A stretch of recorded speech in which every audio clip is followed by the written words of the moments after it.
I'm Aaron, and I was 24 when this all started. I grew up in a small Midwestern town where family image meant everything. My dad, Charles, was one of those pillar of the community types. He owned the biggest construction company in town, shook hands with the mayor, and everyone thought he walked on water. Behind closed doors, though, he was controlling, cruel, and obsessed with how things looked to other people. For years, I was his biggest disappointment. While other kids played sports or joined clubs, I preferred reading books and writing stories. Charles saw this as weakness. He'd make comments like, "Real men don't sit around scribbling," or "You'll never amount to anything with your head in the clouds." My mom would just sit there silently, never defending me. I worked part-time at the local bookstore after school, saving every penny I could. Charles hated that too. He wanted me working construction with him, getting my hands dirty, becoming a real man. But I had different dreams. I wanted to write, maybe go to college, definitely get out of that suffocating town.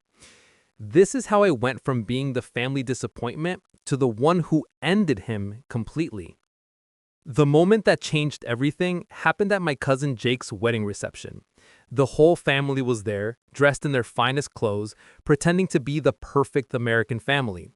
Charles had been drinking steadily all evening, getting louder and more obnoxious with each beer. When it came time for toasts, Charles grabbed the microphone from the best man. His face was flushed red and he swayed slightly as he stood. "Ladies and gentlemen," he slurred into the mic, "I want to talk about potential." The crowd went quiet. My stomach dropped because I knew that tone. He was about to make someone his target, and I had a horrible feeling it was going to be me. "You see that young man over there?" He pointed directly at me with his beer bottle. "That's my son Aaron. Look at him, 24 years old and still works at a bookstore, reading fairy tales all day. Don't end up like him, kids. That's what wasted potential looks like." The entire reception went silent. A few people chuckled awkwardly, but most just stared at their plates. I wanted to disappear into the floor. My face burned with shame as every person in that room looked at me with pity. My mom stared down at her drink like it was the most interesting thing in the world. That was the moment I knew this man didn't just disapprove of me, he truly hated who I was. The drive home was torture. Charles kept the radio off, which meant he was planning to lecture me. Mom sat in the passenger seat staring out the window like she wasn't even there. The silence stretched until I thought I might scream. "You need to learn how to take a joke, Aaron," Charles said finally, his voice cold and sharp. "Real men don't get all sensitive when someone pokes fun at them.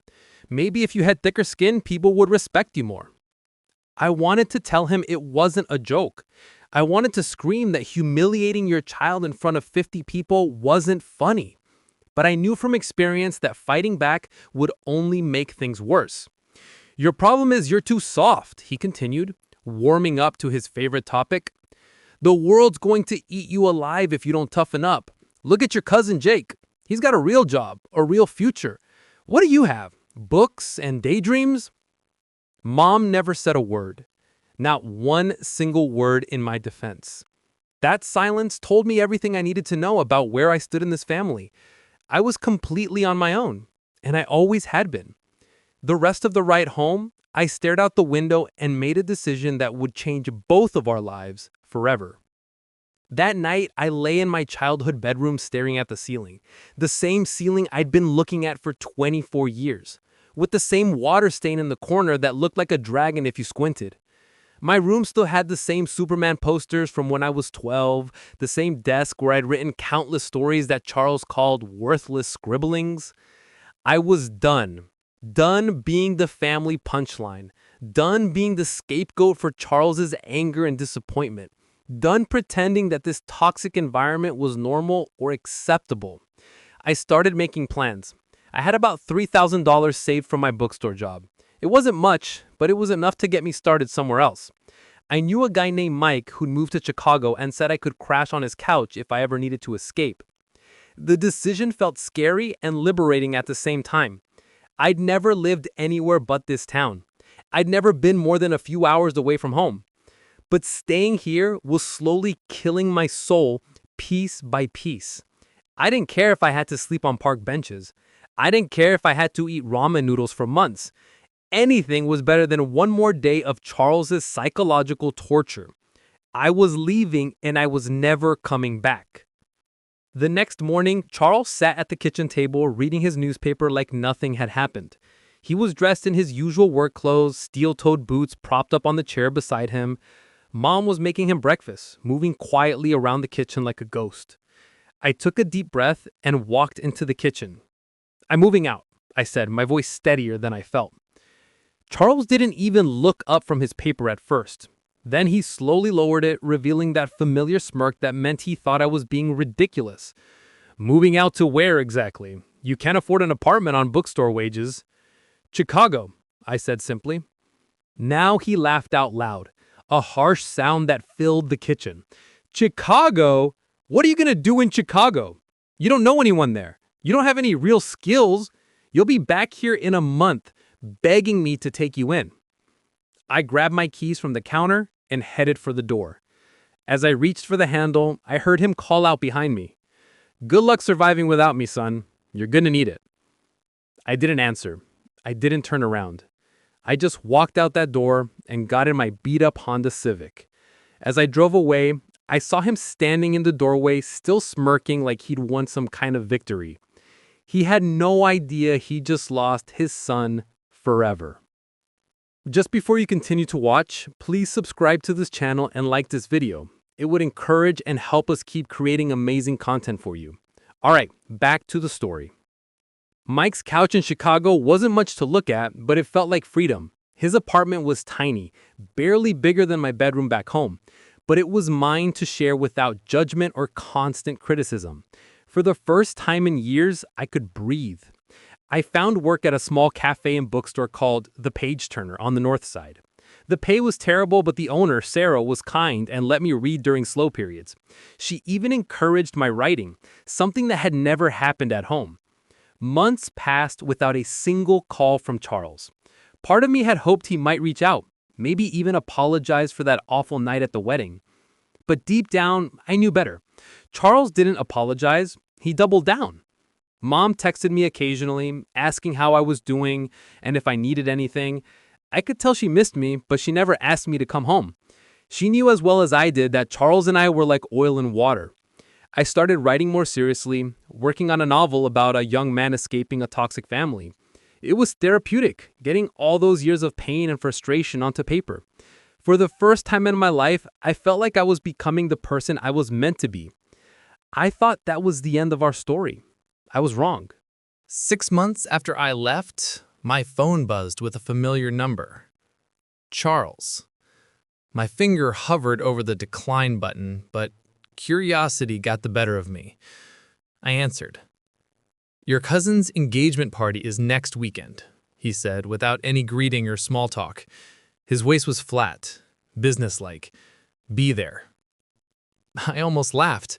After months of silence, after humiliating me in public, he was ordering me to attend a family function like nothing had happened? "No," I said simply. There was a pause. I expected him to explode, to start yelling about disrespect and family obligation. Instead, his voice stayed eerily calm.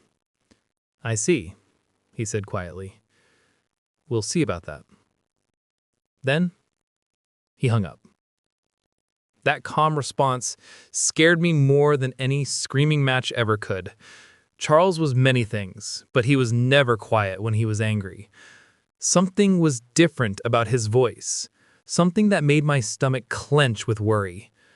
I tried to shake it off and get back to work, but I couldn't focus. That phone call felt like a storm warning, like something big was brewing back home. I had no idea how big. A week later, I was restocking books when Mrs. Henderson walked into the cafe. She'd been a neighbor when I was growing up, a sweet old lady who always asked about my writing. Seeing her in Chicago was completely unexpected. "Aaron, dear," she said, approaching the counter nervously. "I was visiting my daughter here and heard you worked at this place. How are you doing?" We made small talk for a few minutes, but I could tell she was working up to something. Finally, she leaned in close and lowered her voice. Is your father okay? People back home are saying he's in some kind of trouble. Trouble? Charles? The man who seemed to control everything and everyone in our town? I played dumb, but my heart started racing. What kind of trouble? I asked casually. She glanced around nervously. Business trouble. Money trouble. I probably shouldn't be gossiping, but people are talking. Some folks say he might lose the company. After she left, I couldn't stop thinking about what she'd said. Charles losing his business? It seemed impossible. His construction empire had dominated our town for over 20 years. He was rich, powerful, untouchable. But something in my gut told me Mrs. Henderson wasn't just spreading rumors. Something big was happening back home. 2 days later, my phone buzzed with a text from my Uncle Rick, Charles's younger brother. Rick had always been the peacemaker in the family, trying to smooth over Charles's rough edges. Call your father. He needs you. Those 5 words hit me like a punch to the stomach. Charles needed me? The man who'd called me worthless? Who'd humiliated me in public? Who'd laughed when I said I was leaving? My first instinct was to ignore the message. Whatever was happening, Charles had made it clear I wasn't part of his life anymore. But curiosity gnawed at me. What could possibly be so bad that he would need the son he'd written off? I stared at my phone for an hour before finally giving in. I dialed his number, my hands shaking slightly. He answered on the first ring. Aaron. His voice was different, tired, almost vulnerable. Uncle Rick said you needed me, I said, keeping my voice neutral. There was a long pause. I need to see you. Can you come home? The word home hung in the air between us. This place hadn't felt like home in years. Why? I asked. Another pause. Please. Just come home. Against every instinct telling me to say no, I heard myself agreeing to drive up that weekend. We met at Miller's Diner, a greasy spoon on the edge of town that Charles would never have been caught dead in during his glory days. When I walked in, I almost didn't recognize him. His usually perfect hair was disheveled. His expensive suit looked wrinkled and too big, like he'd lost weight. The confident swagger that had defined my entire life was gone, replaced by something that looked almost like fear. You came, he said, standing up awkwardly as I approached the booth. I slid into the seat across from him without saying anything. Up close, he looked even worse. There were dark circles under his eyes, and his hands shook slightly as he reached for his coffee cup. They're coming after me, Aaron, he said quietly, glancing around the diner like he was afraid someone might be listening. I need my son to stand with me. I almost choked on my coffee. After everything he'd put me through, after months of silence, now he wanted to play the family card? Now I was his son again? Stand with you against what? I asked. His eyes darted around nervously again before he leaned across the table. The investigation, the lawyers, the newspapers. I need someone in my corner, someone who believes in me.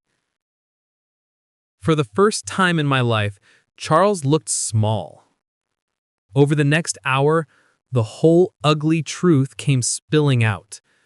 Charles's construction empire was built on lies, fraud, and stolen money. He'd been overcharging clients, using substandard materials, and bribing building inspectors for years. It started small, he said, his voice barely above a whisper. just a little extra profit here and there. But then the business grew, and I needed more money to keep up appearances. The house, the cars, your mother's shopping trips, it all got out of hand. Investors were pulling out, lawyers were circling like sharks, the FBI had opened an investigation. Everything he'd built was crumbling, and he was facing the possibility of prison time. "I don't need you to believe I'm innocent," he said, though we both knew he was guilty as sin. "I just need you to stand by me. For the cameras, for the reporters, show them I still have my family's support." So that was it. He didn't want me back because he missed me or because he was sorry for how he treated me. He wanted me as a prop, a symbol of family loyalty to help salvage his public image. "The whole town is watching," he continued desperately. "If my own son won't stand with me, how does that look?" Everything always came back to appearances with Charles. Even his downfall was about how things looked to other people. Charles leaned forward across the sticky diner table, his eyes desperate and pleading in a way I'd never seen before. This was a man who'd spent my entire life projecting strength and control, and now he was falling apart in front of me. "You'll do it, right?" he asked, his voice cracking slightly. "For family. I know we've had our differences, but blood is thicker than water. I'm still your father." I stared at him for a long moment, thinking about all those years of criticism and contempt, all the times he'd made me feel small and worthless, the way he'd destroyed my self-confidence piece by piece, year after year. "No," I said quietly. The color drained from his face. "What?" I said, "No, I won't stand with you. I won't lie for you. I won't be your prop." His face went from pale to bright red in seconds. The old Charles started to emerge, the angry, controlling man I'd grown up fearing. "You ungrateful little brat," he spat, his voice rising enough that other diners started to look our way. "After everything I've done for you, everything I've given you, and this is how you repay me." I stood up calmly and put a $5 bill on the table for my coffee. "Everything you gave me? You gave me nothing but pain and shame. Now you're getting a taste of your own medicine."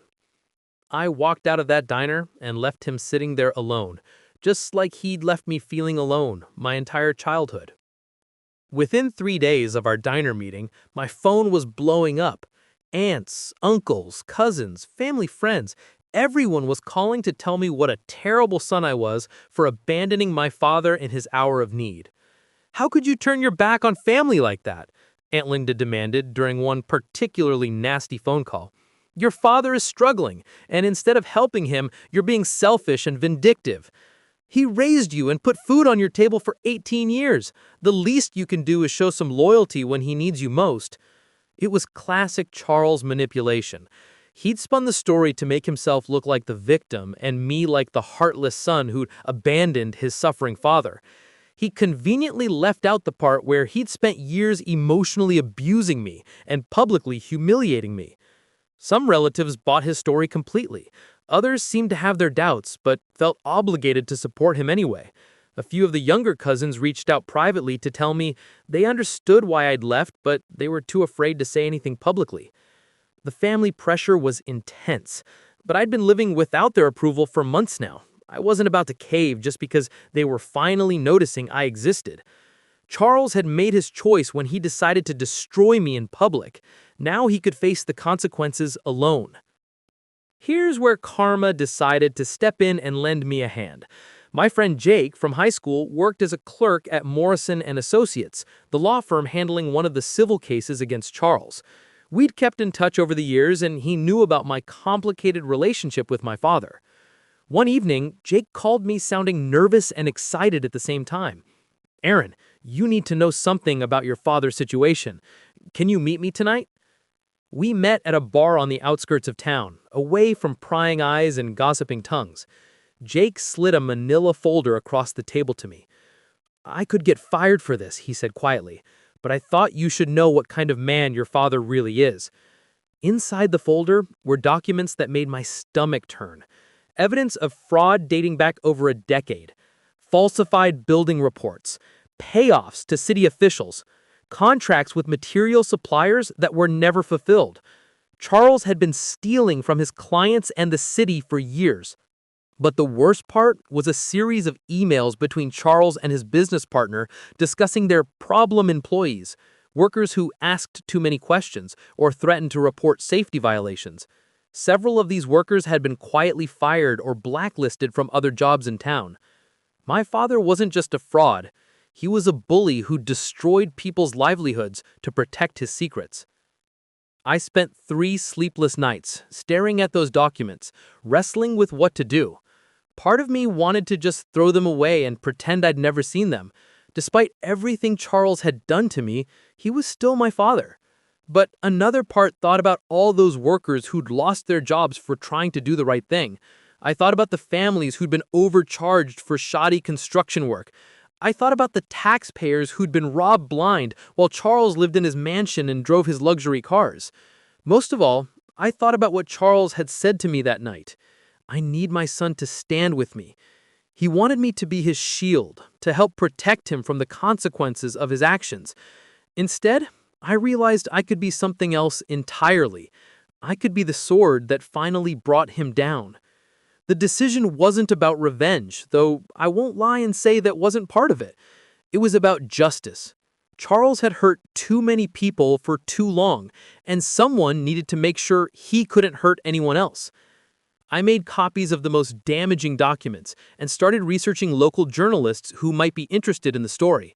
I found exactly who I was looking for: Rebecca Martinez, an investigative reporter who'd been trying to expose corruption in our town for years. It was time to give her the story of a lifetime. I sent the documents to Rebecca anonymously through a secure email account I'd set up. Within 48 hours, the story exploded across every local news outlet. Local construction mogul under federal investigation for fraud and corruption. The article laid out everything in devastating detail: the fake building reports, the bribery, the worker intimidation, the stolen money. Rebecca had done her homework, corroborating my documents with additional sources and official records. My phone rang 20 minutes after the story went live.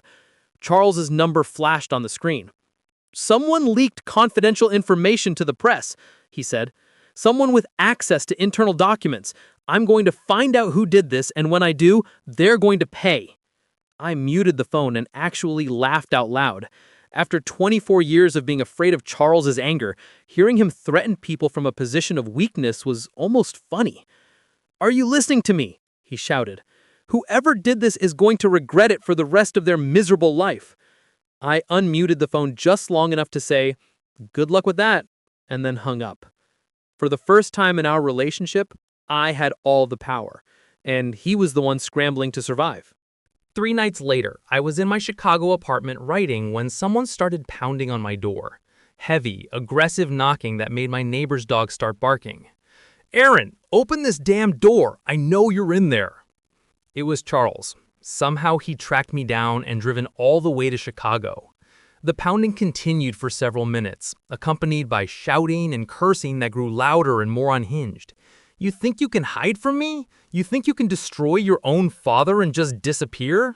Open this door right now, you coward!" My upstairs neighbor, Mrs. Rodriguez, opened her window and threatened to call the police if he didn't quiet down. The pounding stopped, but I could hear him breathing heavily on the other side of the door. "This isn't over, Aaron," he said, his voice low and menacing. "You can't run from family. You can't run from what you've done." I heard his footsteps retreating down the hall, then looked out my window to see him sitting in his truck in the parking lot. His head was in his hands and his shoulders were shaking. For a moment, he looked less like the monster from my childhood and more like a broken old man. But then I remembered all the people he'd hurt, all the lives he'd damaged, and I felt nothing but satisfaction. At 2 a.m., my phone buzzed with a call from Mom. I debated whether to answer, but I was curious about what she might say. Her voice was barely above a whisper when I picked up.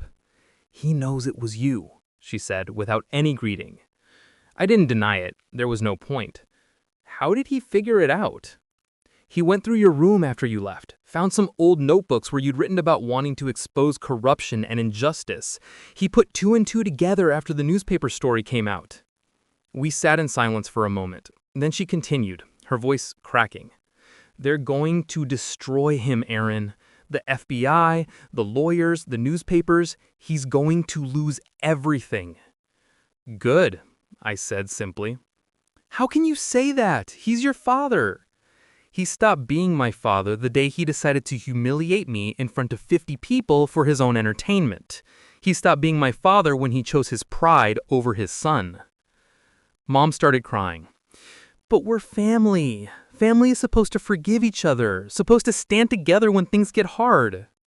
"He destroyed me first, Mom, for 24 years. Now you want me to help save him?" I hung up and turned off my phone. I was done with their guilt trips and manipulation. They'd made their choice years ago, and now I'd made mine. The investigation exploded into a full-scale scandal that dominated local news for weeks. Federal agents raided his offices and seized boxes of documents. His assets were frozen. The district attorney announced they were pursuing criminal charges. But the real damage was social. Our small town thrived on reputation and respectability, and Charles had been the golden boy for decades. Now everyone who looked up to him felt foolish and betrayed. Former friends crossed the street to avoid him. The country club revoked his membership. The Chamber of Commerce removed his portrait from their wall of honor. People who'd once competed for his attention now treated him like he had a contagious disease. I heard through the grapevine that he'd become a virtual hermit, rarely leaving his house except for meetings with lawyers. The man who'd built his identity around being respected and admired by others was now the town's pariah. For someone like Charles, who measured his worth by other people's opinions, this social death was probably worse than any financial loss. He'd gone from being the king of our little kingdom to being its biggest joke. I finally understood something important. Humiliation really does sting worse than poverty for a man like him. A month after the scandal broke, I found a voicemail on my phone that I almost deleted without listening. Charles's name appeared on my caller ID, but his voice was completely different from the angry, threatening man who'd pounded on my door. "Aaron," he began, and then paused for so long I thought the message had ended. "Aaron, please, I need you. You're my son. Don't leave me alone in this." His voice was broken, desperate in a way I'd never heard before.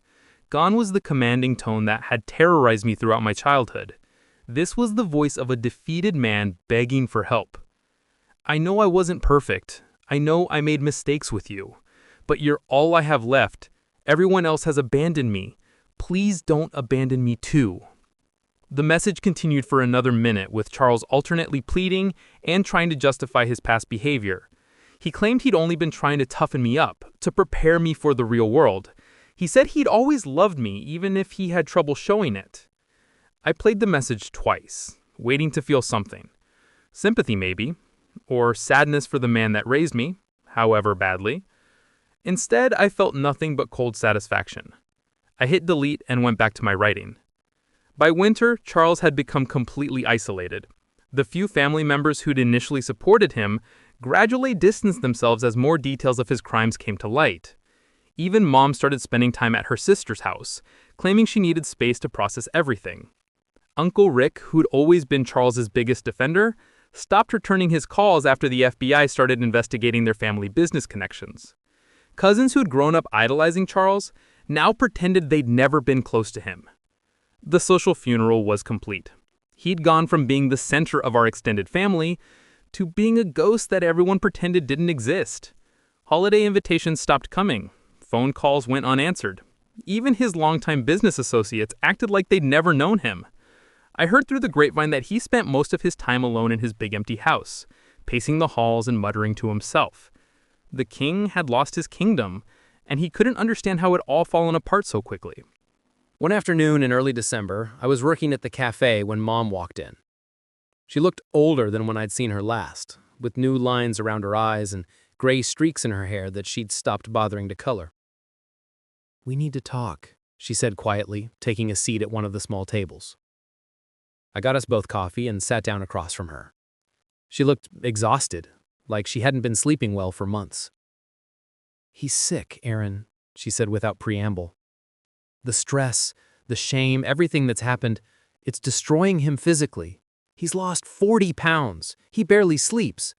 The doctor says his blood pressure is dangerously high." I sipped my coffee and waited for her to continue. "He needs medical attention, but more than that, he needs hope. He needs to know that someone still cares about him, that his life still has meaning." "And you want me to provide that hope?" She nodded, tears starting to form in her eyes. "You're his son. Whatever happened between you two, that bond is still there. Please, just see him. You don't have to forgive him or help him with the legal troubles. Just let him know you don't hate him." Against every instinct screaming at me to say no, against every rational thought telling me this was manipulation, I found myself agreeing to visit him one last time. The man lying in the hospital bed barely resembled the father who dominated my childhood. Charles had always been a big man, tall and broad with a presence that filled any room.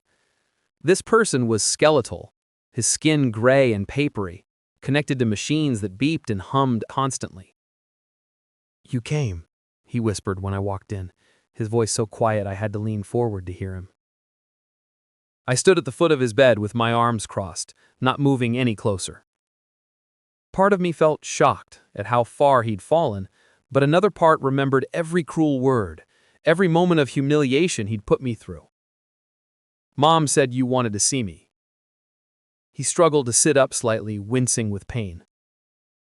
"I'm dying, Aaron. The doctors won't say it directly, but I can see it in their eyes. My heart can't take much more of this stress." We stared at each other in silence for several minutes. His eyes, once so commanding and intimidating, now looked desperate and pleading.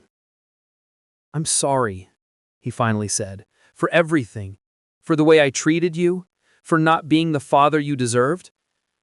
I was so focused on making you strong that I forgot to make you feel loved."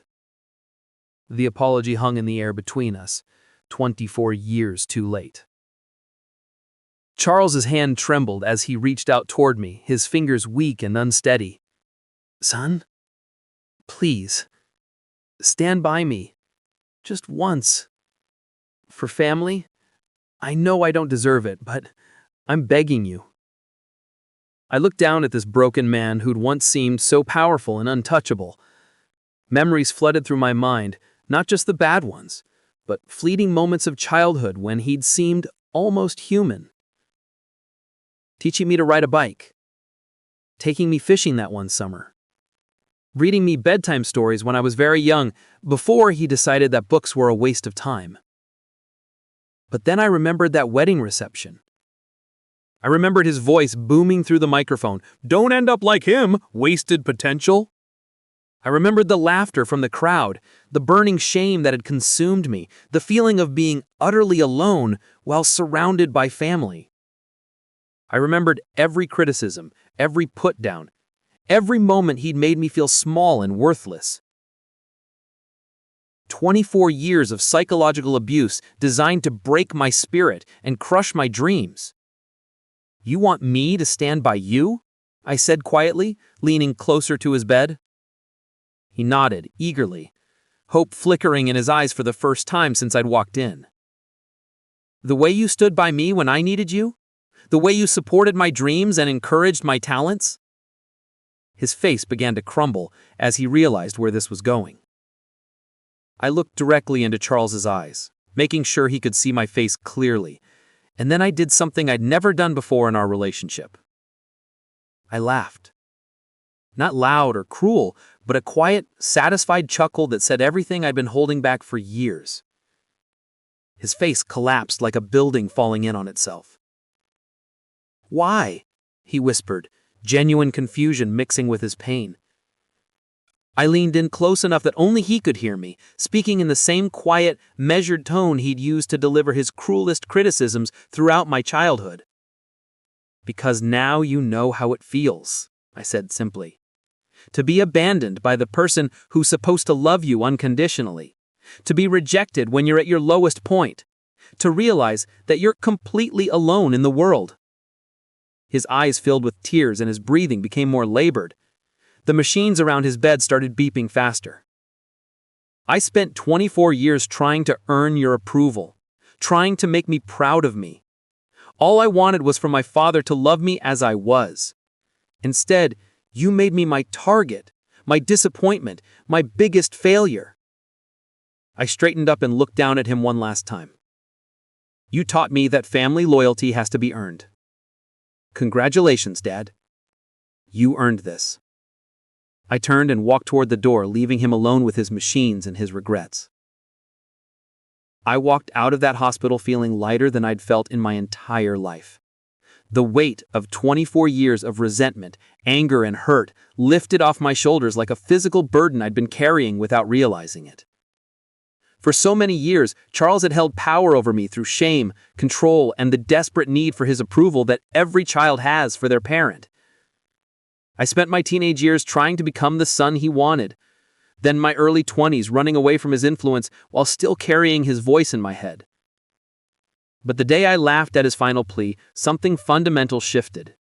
He lost all power over me, and I gained something I'd never had before: complete freedom from his opinion of my worth. I drove back to Chicago that night and finished my novel the next morning. It was the story of a young man who escapes a toxic family and builds a new life on his own terms. 6 months later, it was picked up by a publisher. Charles died 3 weeks after our hospital meeting. I didn't attend the funeral. People in my hometown still talk about our family sometimes, whispering about the successful son who refused to forgive his dying father. Some think I was heartless. Others understand that some wounds are too deep to heal with a deathbed apology. I don't particularly care what they think. For the first time in my life, I'm free. If you enjoyed the story, make sure to like this video, comment, and smash the subscribe button. Also, check out other videos on the channel. We've got more interesting stories for you.